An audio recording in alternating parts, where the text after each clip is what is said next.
Jake and I had been together for 3 years when we started talking about getting engaged.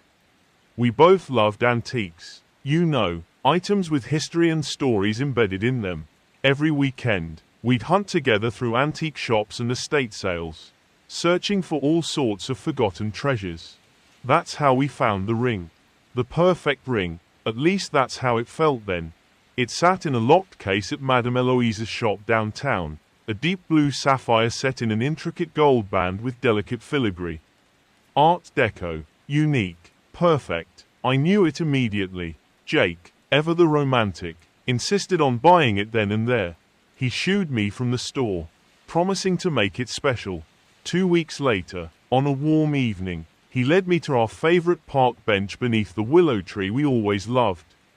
He knelt, eyes bright with excitement, and presented a small velvet box. I knew what was inside before he even opened it, but when my eyes finally fell on the ring itself, my heart stuttered and I seemed to forget everything I knew. My mind went blank. "Where did you get this?" I asked, fingers hovering over the gold band.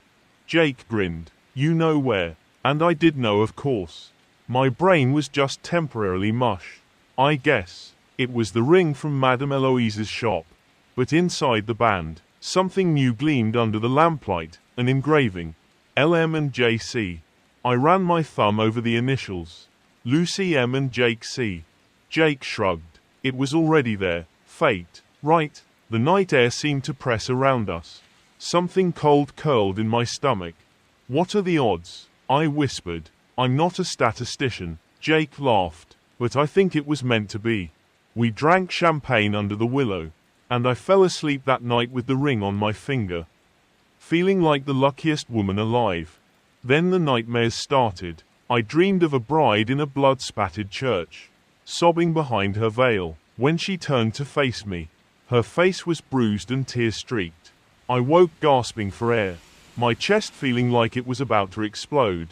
"Bad dream," Jake mumbled, pulling me closer. "Just nerves," I lied, glancing at the sapphire gleaming in the darkness. The next morning, things got so much worse. My neighbor waved as I collected the mail. The sapphire caught the sunlight, flashing blue for just a second. 5 minutes later, her brakes failed as she backed out of her driveway. Her car plowed into an oncoming delivery truck. I watched paramedics pull her mangled body from the wreckage. I tried to convince myself it was a horrible coincidence, 1 in a billion or something. But then my boss dropped dead during a meeting later that afternoon.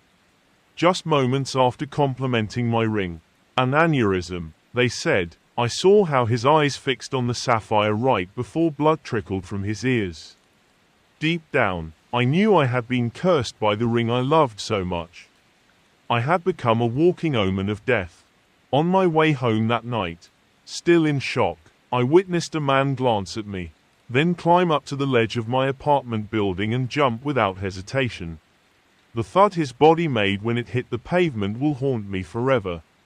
His dead eyes found mine in the crowd. I clutched my hand to my chest, and the sapphire felt warm against my skin. Too warm. When I looked down, I noticed a faint burn mark on my skin. Around midnight, I decided it was time to remove the ring, but my finger had swollen. The band wouldn't budge at all. No amount of soap, ice, or oil could loosen it. As the days continued, so did the deaths. A barista touched my hand while returning change. Minutes later, he choked to death on a scone as I waited for my cold brew. An elderly woman who admired my ring at the grocery store was crushed beneath collapsing shelves moments later. At dinner with friends, I kept my hands hidden under the table, but Melissa insisted on seeing the ring. The moment the sapphire caught the light, a waiter carrying Cherry's Jubilee tripped. The dessert's high-proof alcohol splashed across nearby tables. Igniting instantly, the entire restaurant went up in flames. In the chaos, I watched Melissa's hair ignite, her screams swallowed by the roaring inferno. Only Jake and I walked out unscathed. After 8 deaths in a week, I was desperate. I started keeping my left hand hidden whenever I was out in public, stuffing it deep into my pants or coat pockets. I also began Googling the ring online. It was such a luxurious and unique ring. I was curious if it had a history. It didn't take long to find the original owners. Lydia M. and James C. LM and JC. Just like our initials. The newspaper article from 1952 was brief but chilling. Local bride found slain on wedding night. The accompanying photo showed Lydia wearing my ring. And she looked just like the woman in my dreams. Something else disturbed me, too. Jake had changed. His once warm brown eyes now seemed glassy and unfamiliar. Sometimes I'd catch him staring at the ring with an expression I didn't recognize, possessive. Hungry. When I mentioned the deaths, he'd shrug them off as coincidences. When I suggested we research the ring's history together, he changed the subject. I began to research alone, visiting libraries and local historical societies. I found more articles about Lydia and James. They'd been high school sweethearts. James had given Lydia the sapphire ring as a symbol of his undying love, a family heirloom passed down through generations.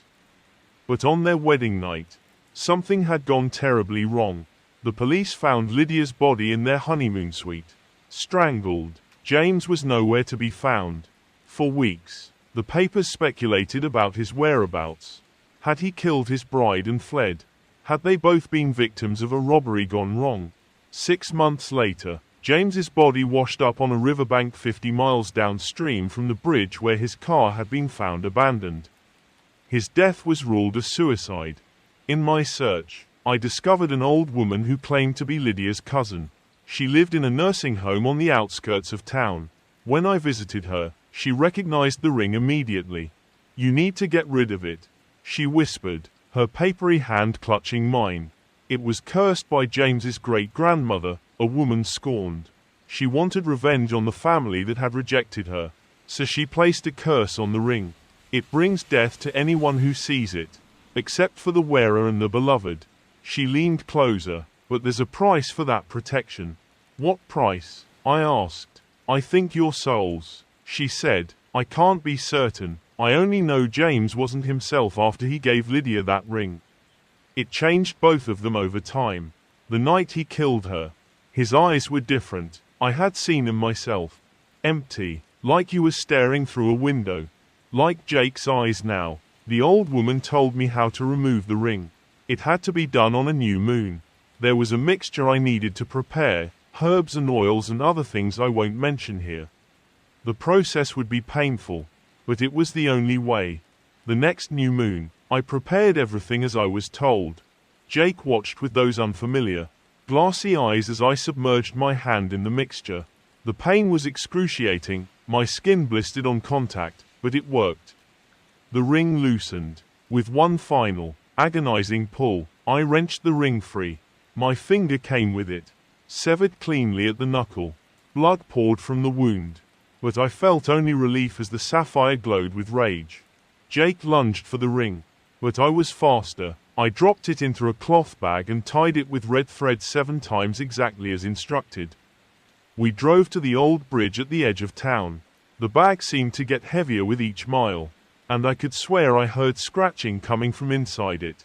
At the center of the bridge, we stood in darkness, staring at the black water below. No moon reflected on its surface. "Are you sure?" Jake asked, his voice finally his own again. I nodded, clutching my bandaged hand. "It has to end."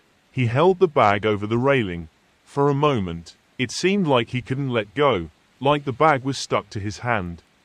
Then, with visible effort, Jake opened his fingers. The splash below was small. The ripples disappeared quickly. "It's been 3 weeks. No accidents. No deaths. Jake is himself again, though he remembers everything. We both do. When Jake and I drive over that bridge, we both fall silent, staring at the water below. Sometimes I dream of the river bottom, of silt slowly covering the cloth bag, of water flowing endlessly over hidden things. In these dreams, I see fish swimming near the bag, then darting away suddenly. The ring is down there, waiting. Is it truly contained, or simply biding its time? When I wake from these dreams, my missing finger throbs with phantom pain, and I wonder if somewhere in the darkness of the river, a sapphire pulses in answer.